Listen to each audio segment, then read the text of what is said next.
So before I give my remarks, I just need your help in doing something. I'm gonna try to take a selfie with all of you all.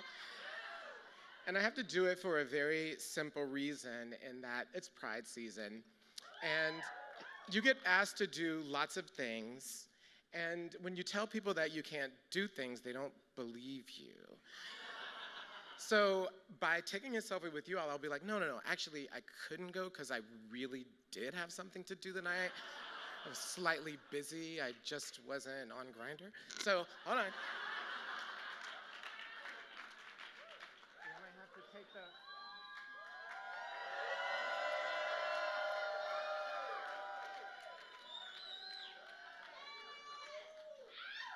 Wonderful. It is always wonderful to be introduced and embraced by people whom you love and respect. And Tourmaline is one of those people. Who screamed my name? Hi.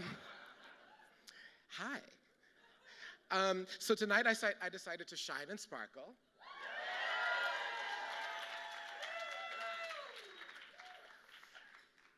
And fundamentally, I decided to shine and sparkle because we are in a moment of darkness.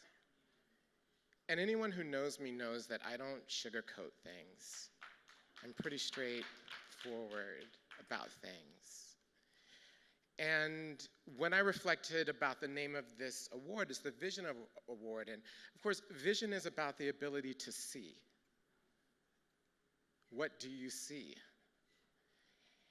And if I were to tell people who closed their eyes and didn't know where they were, that they were in a country where people had passed laws, where kids, regardless of whether or not they were cis or trans, could be open to genital inspections by strangers.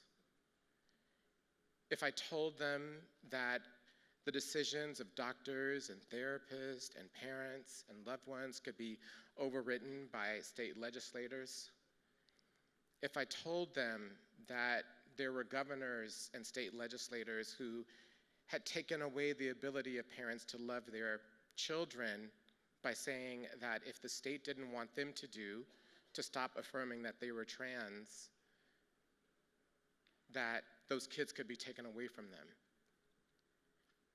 And they wouldn't believe that it's the United States of America. And they certainly wouldn't believe that it's the United States of America in 2023. It most certainly sounds like 1935 Germany. And that's not hyperbole. If you think that I am joking or making that up, go back and read what happened in 1935. Family-child separation is one of those things. The ability of the state to intervene in the personal decisions of families and loved ones with regards to religious education and that. The list goes on. So we're at a dark time. And we shouldn't be dismissive about that. But at the same time, I know that the future is forged at the moments of greatest darkness.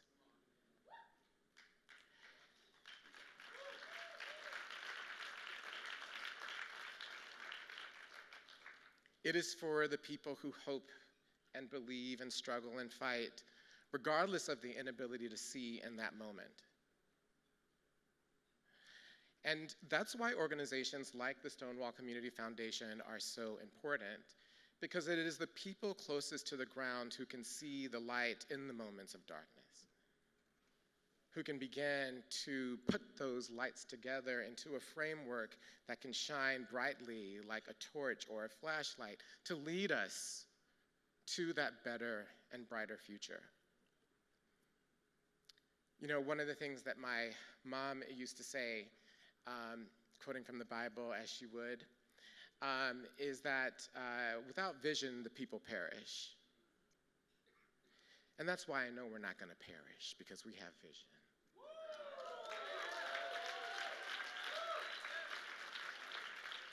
That's why I know that tomorrow is ours, because we have vision.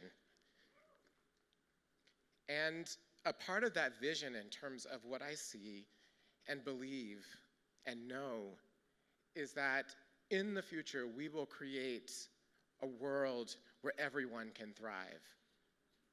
Where everyone can thrive regardless of who they are, where they are born. They will thrive regardless of who they love or how they identify.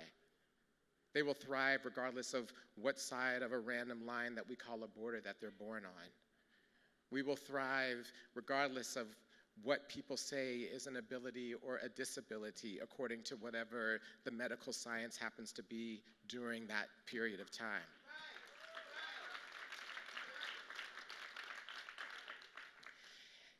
And that a part of that future that we all have to hold on to is the centrality of Black trans women.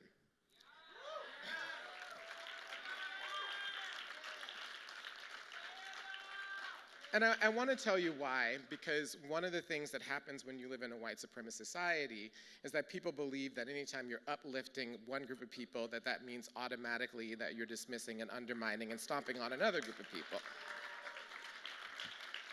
But that's how white supremacy works. That's not how a Black trans vision of the future works.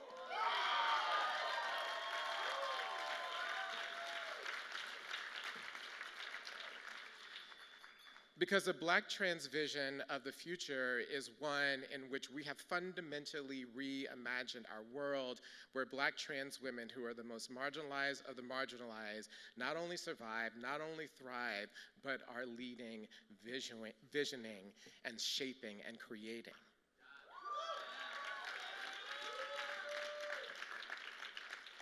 And if you are living in a world without marginalization, that is a world where everyone wants to live. Because whatever the things that you were told about your life, what you can and cannot do, who matters, what doesn't matter, how smart you are, how smart you are not are, supposedly, those things don't matter anymore. Because what matters is the quality of your humanity. That's the world we're building. That's the world that we are creating. One of the things that my friend Tourmaline says, she's given us so many gifts. And one of the gifts that she has given us is a phrase called vision dreaming. Vision dreaming. Using the visions that we have in our dreams to guide the worlds that we want to create, not being limited by the faultiness of sight in our current world. And a part of vision dreaming is, again, where we're going. And one of the things that Tourmaline has told me that Marsha P. Johnson said among her last imaginations was that Black trans people were going to lead us to Mars.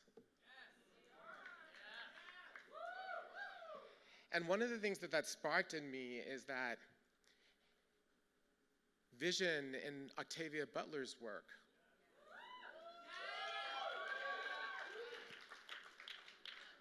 where at a time of, at the tail end of a time of crisis and death and marginalization and oppression and brutality and persecution, that humanity rises actually to its greatest heights. And that greatest heights means transporting ourselves beyond our limitations. And in that book, after a world that had totally fallen apart in the worst imaginable way, it ends with the protagonist in that story who had held the dream of a better future, witnessing and seeing people travel not only to another solar system, but to another galaxy. And for me, I put those two things together and I say that only when we build a society, when the most marginalized of the marginalized are able to thrive, where we're able to create a world where we bring together the strengths of all of our talents, the secrets that lie in our hearts, the power, the undiscovered power that lies in our intelligence, not artificial intelligence. Only once we have created that world will we be able to free ourselves of the limitations that we have, because we would have freed ourselves from all of the things that limit us. and that the only way that we're going to get to that vision, the vision after the end of an apocalypse, is through the leadership of Black trans women who are going to capture that ship that leads us to another galaxy.